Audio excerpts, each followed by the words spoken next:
here on out, and like we have been for a few weeks now, but we're playing a really good football team on the road, and we got to play really good football to win the game as a team, and that does include Sam.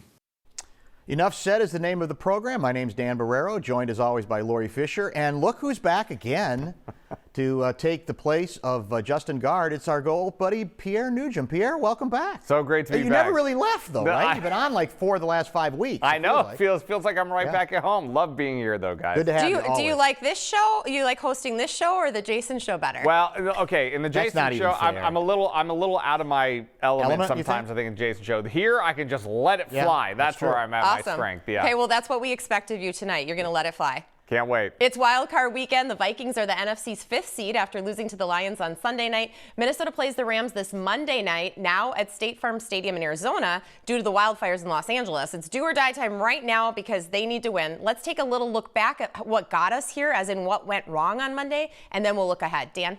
What went wrong last Sunday night is everything, pretty much. I mean, it was now again, the final score, a little bit deceptive, one could say. But I watched, when I watched that game, and I even looked back to the lowlights of it, Pierre, I'm reminded of that old Mike Tyson line, everybody's got a plan until they get hit in the mouth. Right. And the Lions hit Sam Darnold in the mouth, and he never recovered. He had, obviously, early in the game, first half, open receivers in the end zone, probably 3 touchdowns that were left on the table minimum. But he never really, I think, got his equilibrium. It was the first time I think it looked like he was saying, oh my God, this is too big for me. And that's the scary part about going forward. Is that a sign that we finally saw his limits, or can he bounce back? Because last time he struggled to the same degree was Jacksonville. And I heard a lot of people say, well, how did he respond? Quite well. Well, they're playing Tennessee. They're playing a better team. The LA Rams are a sneaky good team. Yeah, no, they absolutely are. And I would say, looking back at Sunday night, Dan, the biggest difference in the game for me, the Vikings were inside the 10-yard line 3 times and came away with 3 total points. That's the game. That is the game right there in a nutshell. And I agree with you completely that Sam Darnold looked a little off. The timing and the rhythm of the offense was a little off. 18 of 41, I believe he finished in the game. Airmailed a few throws. If you go back and look at the game tape from the previous week against Green Bay, even though he had a terrific game, there were a handful of throws that he airmailed a couple of times. So I'm not sure if it's a mechanics issue that he needs to go back and correct moving on. But in terms of what I expect to see from Sam Darnold coming up against the Rams, I'm actually feeling okay. I know we're a victim of recency bias at times, but I'm feeling okay because the overall body of work has been very good so far this season. And I'm hoping that the moment isn't too big for him, because with each passing week over the last month, it has become Sam Darnold's biggest game of his career, given how he was early in his career at the Jets, at Carolina, didn't really play at San Francisco. So every game feels like it's his most important game coming up. Well, I also hope that KOC helps him out a little bit, okay? Because I get the bit. With the Lions, they're playing man-to-man. They're missing a bunch of people. We're going to do what we do. We're going to throw over the top. We're going to go throw deep. Well, if you see your quarterback, for whatever reason, is off or he is hyperventilating, give him some options. Sure. Give him some safer throws. The receivers don't always have to go 30 yards downfield. Break off a few of those routes. Run the ball a little bit more. So I'm hoping KOC, especially if he's erratic again early, give him some success with maybe some short stuff. It's not illegal. It's quite frankly what the Lions are very willing to do, right? Well, let's keep going with that. The Vikings, like we said, have to beat the Rams to stay in the playoffs. They're barely favored to win and have to advance to the next weekend. But moving the game to Arizona because of the wildfires is actually beneficial to the Vikings, since the Rams were supposed to have home field advantage. Pierre. Well, I think for me, I'm not sure actually who this move benefits more. Like, I know you can talk about the distractions that could be undertaking with the players and the coaches from the LA Rams, given what could be happening in their homes. But in a way, I actually feel like this might help the Rams a little bit, because from what I hear from former players, when you're on the road and you're in a hunker down mentality and you're not dealing with distractions at home, that actually benefits a lot of players from what I hear. So I'm not so sure that this overwhelmingly favors the Minnesota Vikings, but either way, I think Minnesota, even though Laurie said they're only favored by a point, being the road team and being favored in a wild card round actually is a big compliment. That's a big compliment to this team. And I think Minnesota really has a good opportunity to get things done. Didn't work out the last time they faced the Rams. Dan, as you know, 30-20 was the final there. Sam Darnold, however, a passer rating of well over 100 in that game. So he wasn't the issue in that game. Remember, Christian Darrisaw got hurt right before the end of the half, and then we lost him for the season, and things fell apart in the second half of that game. But this is going to be a very interesting matchup between two coaching staffs that know each other awfully well. Vikings are a better team, right? And so to that extent, they should be favored. And, you know, if you're going to be the team that they built themselves into over the course of the year, you have to win this game, right? There really are no excuses if you don't. But to your point about, you know, whether anybody has an advantage with the game being moved, let's remember something. The game, if it had stayed at SoFi, the Rams don't have the sort of home field advantage that we associate with the Detroit Lions last week, or Green Bay, or certainly Minnesota. So to that extent, I don't think they had a huge edge. So I don't know that it hurts them necessarily for the game to be moved. Maybe it helps in that sense the Vikings a little bit, but there were going to be plenty of Vikings fans if the game was in Los Angeles. You're back to, as you said, you have to revert to the key things you did well. And part of this, too, is it's an interesting defensive game from the Vikings standpoint, because we like this defense. This defense played well enough to win against the Lions for 3 quarters, man. They absolutely, if the offense does its job, they've got 2 or 3 more touchdowns, right? Yeah, no doubt. Now, eventually, the Lions started to score, but it was an outstanding defensive performance for 3 quarters. What is fascinating to me, though, is the quarterbacks they've tended to have difficulties with, there's really 2 of them. And they've lost to Goff twice, and the other one is Stafford. Veteran QBs, I think, who have the ability maybe to handle all the subterfuge and all the smoke and mirrors that we associate with this defense. I think that's the challenge for B-Flow. Brian Flores, can he come up with a plan that can at least limit what Stafford and the Rams can do? Well, you just mentioned Flores. He's been contacted, the defensive coordinator, by 3 teams to interview for their head coaching job, the Bears, Jets, and Jaguars. Flores says it's an honor. He looks forward to all the conversations. But right now, the focus is the Rams. He can't even talk to the teams, I believe, until next week, Dan.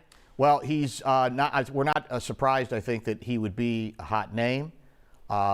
He deserves, it obviously did not go well in Miami. I think he deserves a second chance. He's going to have to explain some things, though, beyond even what some of the things Tua had said about him, because Ryan Fitzpatrick, who played under him, had some pretty vocal comments over the course of the last couple days, basically saying that he thought Flores became way too much of a dictator over the time that he was a head coach. That may not even be fair to Flores, because the players here swear by him, but the point is, those are some of the questions he's going to have to answer. It'd be, all that being said, I think, Pierre, you agree, huge loss if he's gone. He has been an absolute game changer when it comes to this defense getting the most out of it, moving some of the pieces around. It would be a tremendous loss for the organization. Been absolutely a home run hire by Kevin O'Connell, a home run addition to the coaching staff. There's no doubt about it. In regards to his time in Miami, as somebody who follows the Miami Dolphins very, very closely for reasons I will not get into, Brian Flores, absolutely, I came away with it. Even though he didn't make the playoffs in his 3 years there in Miami, there was no question in my mind that this guy was one heck of a football coach, especially if you go back to his first season in 2019 when they were trying to tank. Remember, it was the tank for Tuathon, right. And they finished the last 9 games 5-4, including a victory in New England on the last weekend of the regular season that knocked New England out of a first-round bye at the time when it was the first 2 seeds that got a first-round bye. And it told me everything I need to know about Brian Flores. He absolutely can coach any team that he's on, especially defensively. That's obviously his forte. But yes, he did make several mistakes when it came to Tua Tagovailoa and the offense. And I think that this is the opportunity. Dan, how many times have we seen a coach where the first time around, sometimes it doesn't go around. Absolutely. But if you learn something and then you get a coach at the right time the second time Bill around. Belichick included. 100%. And I fully believe that Brian Flores is that type of individual. I think anybody who gets him as a head coach the second time around is going to get the best version of Brian Flores. Well, I really believe it. And I think it's possible he learned a few things with KOC. You know, the KOC approach is very different. It is not dictatorial, at least not in the same way. And I know a lot of people have said that B-Flow maybe has, you know, he's tempered. There's some things that are different about his approach, in part because of what he has learned here. I mean, I guess you could do the old, if you don't buy the rumors that other teams might be offering a bunch of draft picks to get their hands on KOC. that then that's how you elevate, you keep B-Flow. I don't think that's going to happen. Enough said. But there will be some intrigue about that. I was going to ask you if you thought KOC was going to stay. I do too. I do. Do you think? I think so, but now everybody's making me nervous talking about this. Right. Now I'm not sure what to think. Okay, there are several other matchups this weekend, including the Steelers versus Ravens on Saturday and the Packers versus the Eagles on Sunday. That game you can see here on Fox 9. Which game are you most looking forward to watching, Dan? You just named it, probably. I think Packers-Eagles, to the extent that it has so much relevance to the NFC North, obviously. And I got to tell you, I had picked the Packers to upset the Vikings the second last game of the season. That obviously was a terrible prediction. Sure. And they've disappointed me. I don't think they're coming in with a good vibe at all. They're not playing tight. A lot of mistakes. On the other hand, Hurts, I assume, is going to play. Sounds like he's going to, yeah. Sounds like he's going to. I mean, that would change everything if he did not. But to me, that's the most interesting matchup. Can the Packers do anything to scare the Eagles? My gut tells me no. Vikings fans, in this case, oddly, will be rooting for Green Bay because that is the best chance to open the door to, if the Vikings win, to actually get a home game in the divisional round. That's one of the things that would have to happen. And that actually brings me to my most intriguing game of the weekend, obviously outside of the Vikings game, is that Washington-Tampa Bay game. Nice Jaden Daniels, in his first opportunity. That team won 12 games, Dan. Washington did 12 games, 12 wins under the first season under Dan Quinn as the head coach. Jaden Daniels has been sensational as a rookie quarterback. And then you go up against the Tampa Bay team that offensively, they're about as good as it gets. Even without Chris Godwin at wide receiver, Jalen McMillan has really stepped up as a solid number 2 contributor outside of Mike Evans in the passing game. They have a two-headed monster at running back with Bucky Irving, the former Gopher, and, of course, Rachaad White. So Washington and Tampa, I think, is a very intriguing game. Well, let me ask you this question. If you're the Vikings, would you have rather gone to Tampa or gone to play the Rams? When we were talking about this, I thought that I would rather go to Tampa because I thought that was a better matchup for Minnesota. LA makes me a little bit nervous, but I mean, Tampa's offense is no joke. Tampa's scary, obviously, what they do offensively, but I think I would rather have gone there than having to play the Rams. Agreed. Yeah, agreed. Still to come, red hot and wild injuries, and I like to poke the bear and talk about self-checkouts because I know Pierre, if he hasn't gone over the top yet, he will when we talk about that.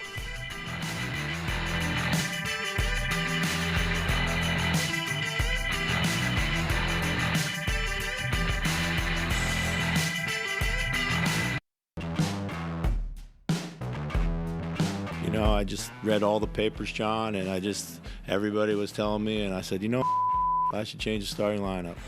So, I mean, it was all about trying to get Mike into a group of guys that could accentuate his talents better. Thank you, Editor Rob, for making sure that we did not hear what he really said. Just last week, Dan, you talked with the Athletics' John Krasinski about the starting lineup not working and Ant's not as usual stellar performance. Then what a difference a week makes. Coach Chris Finch makes a starting lineup change. Ant's been on fire, 53 points last Saturday night, 37 on Monday, 32 on Tuesday. The team also beat the Magic Thursday night. Dan? Well, and the goofy thing is the first half of the first game in which the change was made, the new lineup was awful. Yeah, it really didn't do anything. It got better, and I think what in the end what this amounts to is it gives the head coach another option. Conley is struggling mightily shooting. I mean, not just from 3, but from 2. And you've already got 2 limited offensive players in the starting lineup, right? In Rudy and Jaden McDaniels. Mm-hmm. To have 3 in the modern NBA, that's tough. So you put in Dante DiVincenzo, a guy who's a streaky offensive player but can be very good. It balances things out, and you also give Conley a chance maybe to work in a different role with the second lineup. And you also find, like their victory Thursday night was in Orlando. Conley played down the stretch. So it doesn't mean Conley's not necessarily going to finish, depending on what sort of matchups exist and who's going good. I'm not going to fully overreact to the change in the starting lineup. Yes, they're 3-0 since they've made the change, but yeah, the win against the LA Clippers, okay. Then you beat a lowly New Orleans team, and then you beat a fully depleted Orlando Magic team. So I'm going to pump the brakes a little bit on this change being a catalyst for what could be a turning point in the season. What I will say, though, that is very interesting, I actually, for the first time, Dan, I did a little research for this show. Here. I did a little research for this show.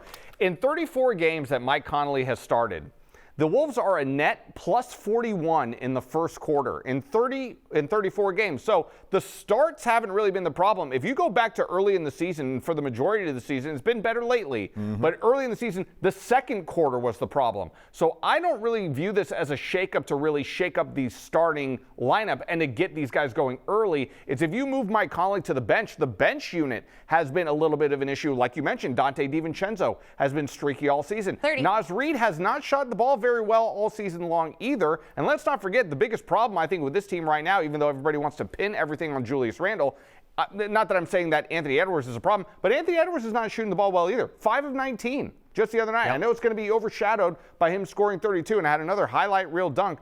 The pieces on offense don't fit. I've seen enough at this point to know that they don't fit and something needed to be changed. And there's still time to fix it and correct it moving forward. Well, no, you're 100% right, though. You can't declare victory like, okay, they've found themselves. We're all waiting for that stretch where we go, okay, they're back. They're not close, I think, to proving that. And to be honest with you, if it were up to me, the starting lineup change you would make is Julius Randle off the bench. You'd bench him, and you would start Naz. Now, to your point, Naz is not shooting all that well, but that's what I would have done, and I still think it's possible. I don't know if the Wolves have the cojones to do it because there's an ego issue of you're going to ask Julius Randle, one of your main guys, to suddenly come off the bench. Moral of the story might be there ain't no great answer, and that's the most troubling part to thinking that the Wolves can get back to where they were a year They're such a roller coaster, too, because I feel like it's every other week that we're saying they're up or they're down. Crisis, and then some surging, and then another crisis. And if Pierre keeps doing research, he might be on the Fox 9 investigator unit anytime. They're 12th in net rating still. The numbers still like the Wolves a little bit. The Wild took on the Avalanche at home and sadly lost 6-1. They beat the Blues earlier this week. They're currently second in the Central behind the Jets. A list of key players, though, banged up continues to grow. Several defensemen and then Kaprizov still. As we talked about the last few weeks, he hasn't played since December, Dan. Well, it was a bad game last night. I think I'm willing to basically give them the mulligan there. They're down now, I mean, 3 defensemen. Yeah. This whole injury thing, I asked a couple people, like, is this how the league, the NHL works? Do other teams get hurt as often with main players as the Wild do? And I'm told, yeah, it happens a lot. I don't know. It's very bad. What's odd is the game before, they came from behind, beat the Blues. And I like the quote from, I think it was Middleton, who just come back, "We fight the panic." And I do think that game was the kind of game that a year ago they were more likely to lose. They have an identity that they've largely stuck to. They didn't in getting killed by the Avalanche last night, but they're defensively strong. Their goaltending has been good, even though Gus Bus has been shaky the last couple games. And they don't make a lot of mistakes. They also don't commit a lot of penalties, which was a big problem last year. So overall, it's hard to argue with what they've done despite the injuries, kind of figuring out what they want to be when they grow up. Dan, you and I were doing the show together about a few weeks ago when we found out the news that Kirill Kaprizov was going to be put on IR. He hasn't played since December 23rd, and yet in that stretch, the Minnesota Wild are 5-2 and still averaging over 3 goals a game. And here's my opportunity to eat a little bit of crow here, because I was on this very set when Justin Gaard was here a couple of weeks ago saying, I don't know how this team is going to put up goals with Kirill Kaprizov on the ice, given how important he is in terms of factoring in points, whether it's assists, whether it's scoring. But this team has held its own without Kirill Kaprizov. 30 seconds. I've learned a lot about this team, Dan, over the last couple of weeks. I really have. It's not just Kirill Kaprizov. It's not just Matt Zuccarello. It's not just these guys who are just, you're solely relying on Matt Boldy to score, Kaprizov to score. They've found different ways to win games, and that has shown me a lot. Now, here comes Dallas. They've won 6 in a row. Colorado's only 3 points behind them. It's a hard division. We knew it was going to be a hard division. That's not going to change. Enough said. But this team has proven that it can handle its own. And last night, okay, it's going to happen. But 5-2 without Kaprizov, I'm okay with that. I can live with that. Now to a tale of 2 teams. The Gopher women's basketball team, 16-1 so far this season. The men, though, still looking for their first Big Ten win of the season, Pierre. Well, let's start with the men, Dan. What was it, the Ohio State game just the other day when it was right in the palm of their hands and the basketball IQ suddenly went out the window late in the game. They find themselves in overtime and they blow the game against Ohio State in what was just an absolutely shocking, I'll use the word shocking, a shocking way to lose a game. You don't expect a team like that to really make that kind of fundamental mistake. And this is a team that needs wins. It needs wins in a desperate way, especially when they're playing conference opponents. Let's be honest, it's a broken program. It just is. We all root for Ben Johnson. He's as classy an individual as I've dealt with in years. and everybody, is to that extent wanting to see him succeed. But I think they're broken. They're about to go. I think they've got 2 road games. They're going to come back 0-6 realistically. And I just don't see the sense of, well, where's this going? I mean, he had some success, relatively speaking, last year, and guess what? That he lost everybody.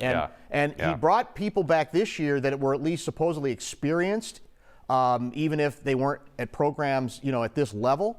But it hasn't coalesced. And are they going to stay? And I know he's got a couple recruits coming in.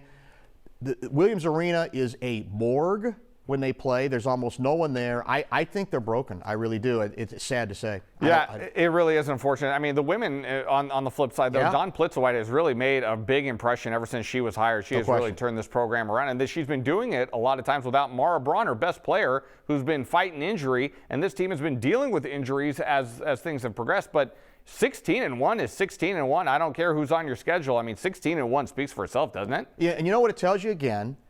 That, for a lot of the people who say, well, this is a very tough place to win in, you get the right person who's able to set a certain tone and certainly get at least enough players, it can turn. Now, it's not, it's not like I'm going to nominate her for Coach of the Year yet. Let's see where this thing goes. But you watch them play. You see that they have a sense of what they want to do. And she has done a good job of rising above a significant injury that was supposed to stop them.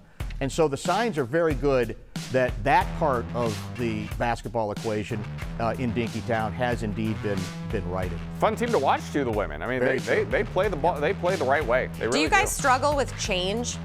Like actual Big coins? time. Because they're changing the game of Monopoly.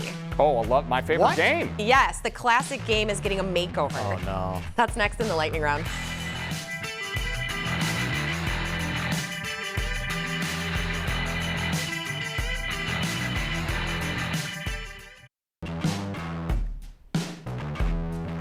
Time for the lightning round. The college football semifinals are here. Notre Dame beat Penn State. The Cotton Bowl between the Texas Longhorns and Ohio State Buckeyes underway. The winner faces Penn State then on January 20th, Dan. The whiners who were saying none of these games were any good, they finally, I hope they're placated, because that was a hell of a finish, a hell of a game between Notre Dame and guess what?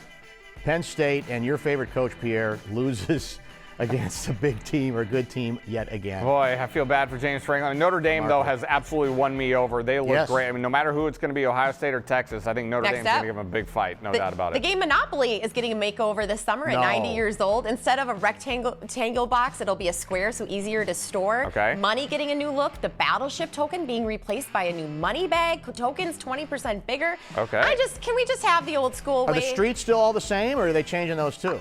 You know what? I need to do my research, but I think they're the same. My favorite game growing up still is my favorite game. I'd gladly play it to this day if anybody wants to play. Bring it on the set. Yeah. Why not? It's a wonderful game. Yeah. They're also adding expansion packs so that you can make it longer or shorter. Okay. Good enough for me. Longer?